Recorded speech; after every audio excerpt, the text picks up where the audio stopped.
vlog, videos, or TikTok or whatever. Nandito po kami ngayon sa Azor Urban Resorts Residence. Yes, of course, ang gagawin po namin dito kasi we are having invited by the Comet.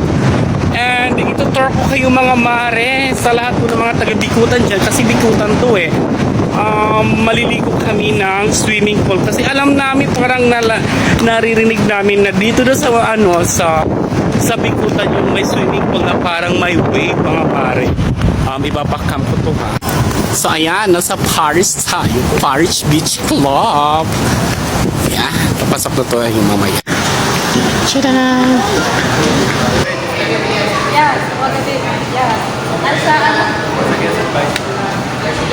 So yan po yung dancing pool po nila na may waves. So very nice place. Di ba mga mare?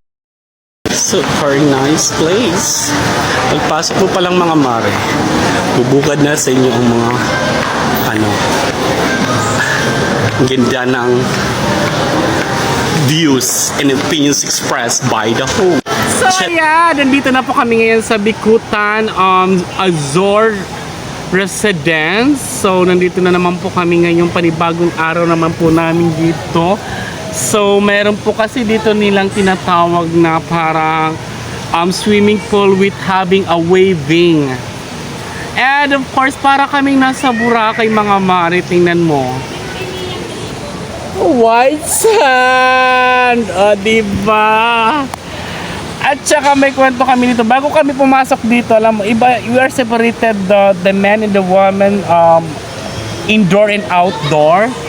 Sobra guys, puro siyang glass.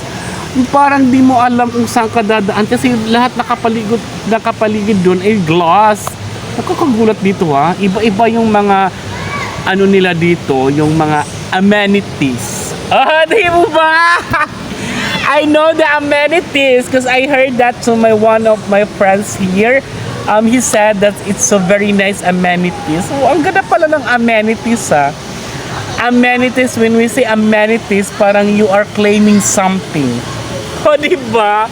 Kasi nga parang yung mga gamit mo nandito parang, uy, kanino to? Uy, tarotado ka, amenities. O, diba? I love amenities. That's the first word that I've learned here in Bikutan. And I'll be back, ibabak ko siya mga siya po yung nag-invite sa amin dito sa Bikutan. Pero madam, may kwenta ko sa'yo kanina kasi parang kahapon narinig ko yung the words of amenities. Ano ba yung amenities? Amenities, ito yun, yung parang yung makakagamit ka ng pool, yung clubhouse, yung gym, gano'n. Doon ka sa kanya nalaman yung the words of amenities. Kasi yung parang pakakaintindi ko yung amenities is yung parang you are claiming something. Na parang yung gamit na ganito parang, hoy, kanino to? Amenities! Di ba, madam? Akala ko you are claiming something kasi amenities. Hindi pala. Hindi ko lang nag-gets din. Kaya nagulat ako. Ano ba yung amenities? Yung pala, yung views pala, madam. Thank you, madam, for inviting me here. So, ayan, nandito na po kami. O, diba? Wala lang intro, dire-diretso na. Kasi very, sila dito, very, it's not good accommodating, but it's so very expensive. And there's a beautiful place like that. Ooh, it's a white sand. And ayan, pagpasok mo, diba?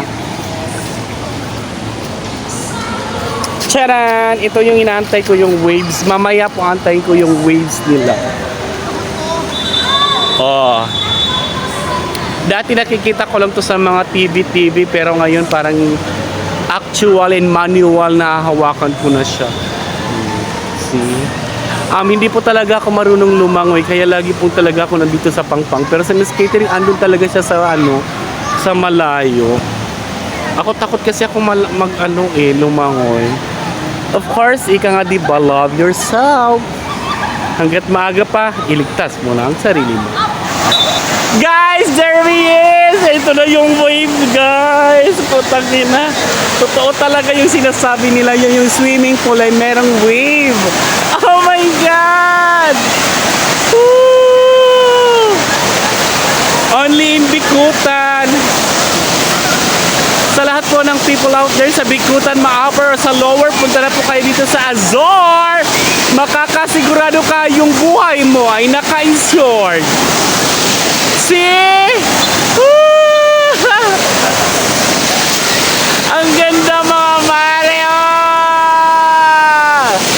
Woo! Oh guys, grabe! Di mo ako makikita kasi ako yung nagbibideo. Woo! I love it! Finally nakita ko na rin siya. Hindi ko lang siya nakita, nahawakan at nararamdaman ko pa. Pero yung ano, parang hindi ko nararamdaman yung ano niya, effort niya sa akin.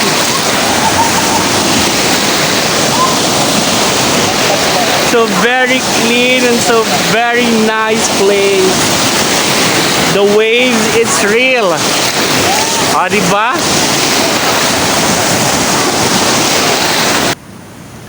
So that is our second day in Bikutan at Azor Residence Resort. Bye mga bata, hanggang sa susunod nating pagkikita. Paalam. Aja. Oh.